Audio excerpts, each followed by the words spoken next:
그래서 저도 제 결혼 썰 한번 풀어보려고요. 당시엔 내가 왜 이런 일을 겪나 했는데 요즘 저랑 비슷한 일을 겪었다는 사람들도 많다 하길래 제 얘기도 참 가관이거든요. 저는 예비신랑과 3년 동안 알콩달콩 연애를 했어요. 저희들도 남들처럼 소개팅으로 만나게 됐고요. 만나는 기간 동안 꽤나 안정적인 관계를 유지했네요. 제 주변에서 보면 요새는 1, 2년도 못 채우고 헤어져 버리는 커플들이 상당히 많더라고요. 근데 저희는 궁합도 안 본다는 4살 차이였기 때문일까요? 저희 예비신랑은 저에게 정서적으로나 물질적으로나 많은 위안이 되어줬어요. 힘들 때도 토닥여주고 맛있는 거 먹여주고 어디 내놔도 손색 없는 남자친구였죠. 솔직히 말씀드리면 예비신랑뿐 아니라 신랑의 가족분들도 굉장히 좋으신 분들이셨어요. 그래서 지금의 예비신랑이 더 마음에 들었던 건지도 모르겠네요. 사귄 지 2년쯤 됐을까요? 처음으로 예비신랑이 집에서 저를 초대해줘서 놀러 간 적이 있어요. 처음에는 갑작스러운 초대라 당황하기도 했지만 워낙 욕심이 나는 사람이다 보니 저도 용기를 내기로 했었습니다. 근데 그런 걱정이 무색할 정도로 오길 잘했다 하는 생각이 들게 시어머니가 만들어주셨어요. 어머, 어서 와라. 너가 우리 아들 여자친구구나. 정말 곱구나. 아들에게 이야기 많이 들었다. 항상 부족한 우리 아들 사랑해주고 위해줘서 너무 고마워. 조금 이런 이야기려나? 우리 집 가족이 된 걸 정말 환영해. 앞으로 우리 함께 즐거운 시간 보내자. 저희는 결혼을 염두에 두고 연애를 시작한 건 아니었지만 그렇다고 가벼운 관계는 아니었어요. 나름 지내면서 굉장히 깊어져 갔고 결혼 이야기도 차차 할 때쯤이어서 시어머니도 저를 가족이 될 수 있는 사람으로 생각하시고 초대해 주신 것 같더라고요. 어머니도 참 고우세요. 반겨주셔서 정말 감사합니다.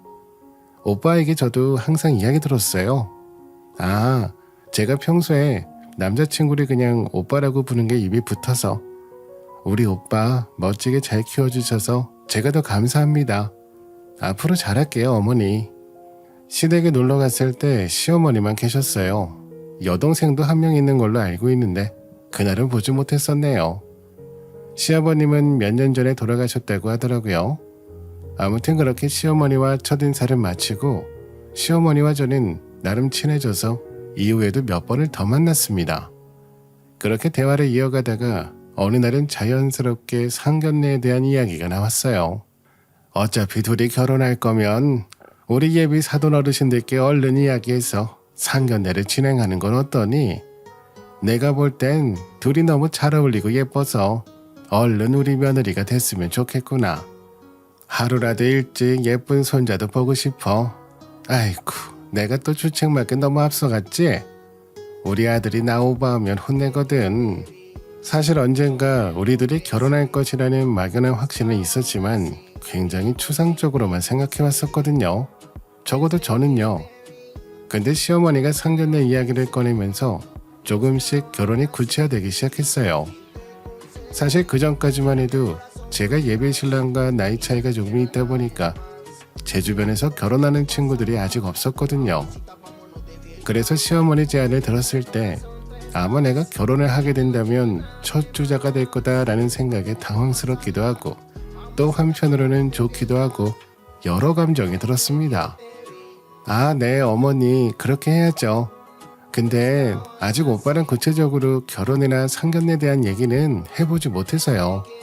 제 주변에 결혼한 사람도 아직 없고 좋긴 한데 어떻게 해야 될지 조금 당황스럽긴 하네요. 그래, 당황스러울 수도 있지. 근데 당황스러울 거 없어. 원래 결혼을 하는 게 다 그런 거더라.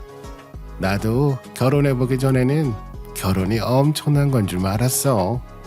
근데 살아보니 그렇지 않더라고. 그냥 어른들이 앞장서주면 그렇게 결혼하면 되는 거야. 걱정 말고 나랑 우리 아들이랑 믿고 하면 돼. 네, 어머니, 그렇게 말씀해 주시니 조금 편하네요. 저도 저희 엄마에게 이야기 한번 꺼내볼게요. 엄마랑도 자세히 이야기해 본 적이 없어서 당황하실 수도 있거든요. 제 예상으로는 저희 엄마도 너무 갑작스럽게 생각하실 줄 알았는데요. 실상은 전혀 그렇지 않더라고요. 어머, 결혼? 그쪽에서 벌써 그렇게 말씀하시니? 너 이야기 들어보면 괜찮은 사람 같은데 너 좋으면 그냥 해라.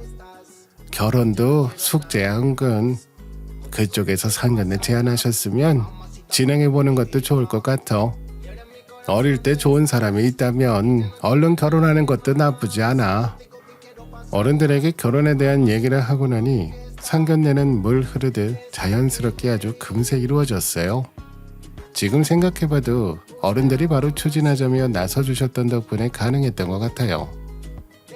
사돈, 이렇게 귀한 우리 아들, 딸, 자식들이 부부의 연을 맺게 되어 영광이라고 생각합니다. 사랑하는 따님 곱게 키워주셔서 정말 감사해요. 처음 우리 며느리 본 날 너무 참하고 심성이 고운 것 같아서 얼른 우리 가족으로 맞이하고 싶다는 생각에 욕심이 났답니다. 아이고, 별 말씀을요. 저도 우리 김서방 보고 얼마나 마음이 놓이던지 둘이 나란히 걸어오는데 날 가진 엄마로서 그렇게 마음이 편할 수가 없더라고요. 귀한 두 사람이 좋은 결심했게 돼서 저야말로 행복하네요. 그렇게 양가 어른들이 간단히 인사드리고 물 한 모금 마시자마자 시어머니께서 곧장 예단 이야기를 하시더라고요. 그때도 느꼈지만 상당히 능숙해 보이셨어요. 한마디 한마디가 마음에 쏙 드는 소리만 골라 하셨거든요. 아, 그 이야기를 제가 깜빡했군요. 저희 예물은 일체 생략하는 걸로 하시면 어떠세요? 굳이 번거롭고 형식 그 이상 이하도 아니라고 생각하거든요. 애들 마음이 가장 중요하죠. 저희는 그런 거 필요 없습니다. 그 한마디에 저희 엄마 얼굴이 순간 밝아지시면서 정말이요? 요즘 그렇게 사려 깊은 집안도 있나요? 저희야 부담이 덜어지니까 감사하죠. 그렇게 생각해 주셔서 너무 감사하네요. 그럼 신혼집만 어떻게 마련할지 이야기해보면 되겠군요. 요즘 아파트들이 보통... 그 순간 시어머님이 한마디 불쑥 끼어드시는데 그때 저의 결혼이 정해진 거나 다름없었어요. 근데 사돈, 말씀 중에 죄송하지만 애들 신혼집에 대해서도 사돈 어른께서 전혀 생각할 것 없으십니다. 저희 측에서 다 준비해뒀거든요. 저는 계속 얘기하지만 우리 아들과 며느리가 행복하게 알콩달콩 살면 그만이에요. 그냥 몸만 오면 됩니다. 죽을 때 재산 이고 갈 것도 아니고 우리 애들에게 주려고 집 하나 이미 마련해뒀습니다. 그 이야기가 끝나기 무섭게 엄마가 손뼉을 치시는데 마치 결혼행진곡이 들리는 듯한 환청이 느껴지기까지 했어요. 정말요, 어머니? 그래도 그렇게 해도 되는지 모르겠네요. 연애할 때도 오빠가 저한테 잘해주기만 했었는데 어머님까지 그렇게 대해주시니 제가 몸둘 바를 모르겠어요. 그러니까요. 사돈 어르신, 우리 딸 좋은 집안에 시집 보내게 돼서 영광입니다. 우리 딸은 복도 많네요. 엄마로서 뿌듯합니다. 대신 우리 귀한 사위 맛있는 아침, 점심, 저녁 삼시세끼 잘 차려줄 수 있도록 제가 여러 방면으로 잘 가르쳐서 시집 보내겠습니다. 옆에 있던 엄마가 요리 이야기를 꺼내시길래 순간 정신이 번쩍 들었죠. 그래서 제가 신혼집에 대해 조심스레 여쭤봤어요. 어머니, 그럼 저희 신혼집은 어디 있는 건가요? 결혼 전에 한번 구경해 볼 수 있으면 좋을 것 같아요. 이것저것 어떤 가구를 넣을지 생각도 해보려고요. 같이 가보고 싶은데 괜찮을까요? 그 순간 자신감 넘치던 어머니 표정이 살짝 흔들리더니 제 눈을 피하며 옆에 신랑을 쳐다보시며 그러시더군요. 아, 그게 아직은 전세 세입자가 나가지 않아서 알려주기가 좀 그러네. 그래도 금방 짐 빼기로 이야기 다 된 상태니까 내가 곧 알려줄게. 나중에 함께 가보자꾸나. 그럼 저희 이제 이만 일어날까요? 어느 지역에 집이 있는지, 평수는 어느 정도인지 그리고 아파트인지 빌라인지 주택인지 너무너무 궁금했지만 어머님이 당황해 하시는 것 같아서 더 이상은 여쭤볼 수가 없었어요. 전에 세입자가 아직 살고 있다고 하니 뭐 때가 되면 알려주시겠거니 했죠. 그리고 예비 신랑이랑 둘이 있을 때 살짝 물어봤어요. 집에 대해서요. 그런데 언제나 저에게 섬세하고 친절하게 대답해주는 우리 남편도 신혼집 이야기에서만큼은 말수가 적어지더라고요. 그냥 예비 신랑도 아는 게 없나 보다 하고 간단하게 생각하고 넘어갔어요. 솔직히 말해서 공짜로 집이 생긴 건데 그게 어디든 산속에 있든 살기 힘들면 팔면 그만이고 없는 것보다야 있는 게 훨씬 좋다고 생각했으니까요. 그렇게 잠시 신혼집에 대해 잊은 채 결혼 준비로 바쁜 하루하루를 보냈습니다. 언제나 걱정이 많으신 우리 엄마도 제가 결혼을 결정한 이후로는 얼굴에 꽃이 피신 거 있죠. 특히 그날 양가 부모님 모시고 상견례 했던 날이 결정적으로 작용한 것 같았습니다. 엄마는 그날 이후로 예비 신랑과 예비 시어머니에 대한 칭찬을 끊임없이 하셨으니까요. 요즘 그런 집안이 어딨니? 요즘 남자 집안들은 여자 집안에 요구하는 것도 많다던데 우리는 땡 잡았다. 솔직히 말해서 시댁은 잘 살아. 사위는 성격이든 외모든 반듯해. 게다가 시부모님은 친절해. 내가 감히 확신하건대 전 세계에서 우리 딸이 시집 제일 잘 가는 것 같다 야. 그런데 심지어 예물도 신혼집도 바라지 않고 몸만 오라고 한다. 우리 딸 전생에 나라고 했나 보다. 그러니까 어떻게 이렇게까지 나를 귀하게 대접해 주시는지 몰라. 사람들마다 가장 빛이 날 수 있는 곳이 따로 있다고 하더니 나는 우리 시댁인가 봐. 결혼복이 있어줘서 얼마나 감사한지 모르겠어. 나 잘 살아야지. 시어머니께도 잘해드리고 우리 오빠에게도 잘해주고 그리고 신우이 아니지 아가씨라고 해야 되나? 아가씨도 만나면 친하게 지내고 싶다. 그래 우리 딸 그 마음 편치 말고 검은 머리 파뿌리 될 때까지 남편이랑 행복하게 살아. 좋은 남편 만나는 것만큼 세상에 복 있는 게 없어. 엄마가 결혼 생활 실패했다고 우리 딸까지 그럴 거라는 법 없지. 엄마는 그동안 갖고 있던 근심 걱정이 순식간에 다 사라진 것 같다. 우선 엄마는 제 결혼을 너무 좋아라 하셨죠. 솔직히 말하면 엄마뿐 아니라 제가 결혼한다는 이야기를 아는 사람마다 특히나 친구들도 전부 저를 부러워했어요. 부족한 게 단 한 가지도 없는 결혼이었기 때문이죠.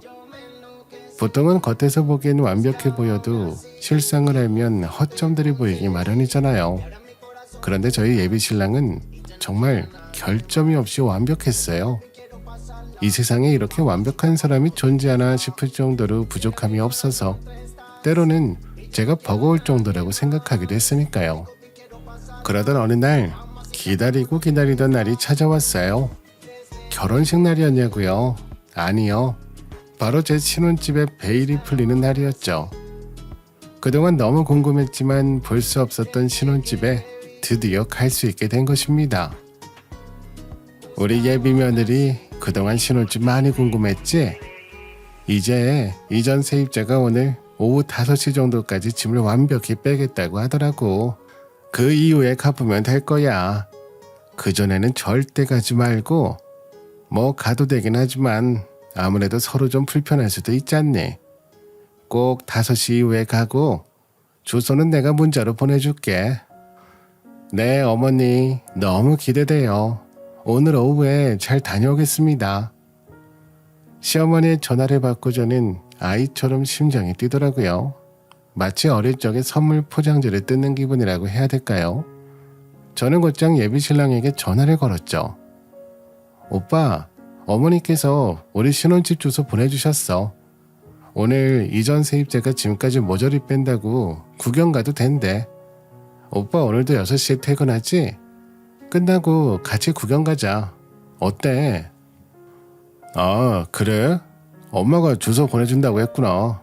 그럼 가면 되겠다. 아마 깨끗할 것 같네. 근데 어쩌지? 내가 오늘 앞에 야근이 잡혀가지고 회사 와서 알게 된 거라 미리 얘기를 못했어. 오늘 말고 우리 주말에 가볼까? 오늘은 내가 안 될 것 같네. 그래?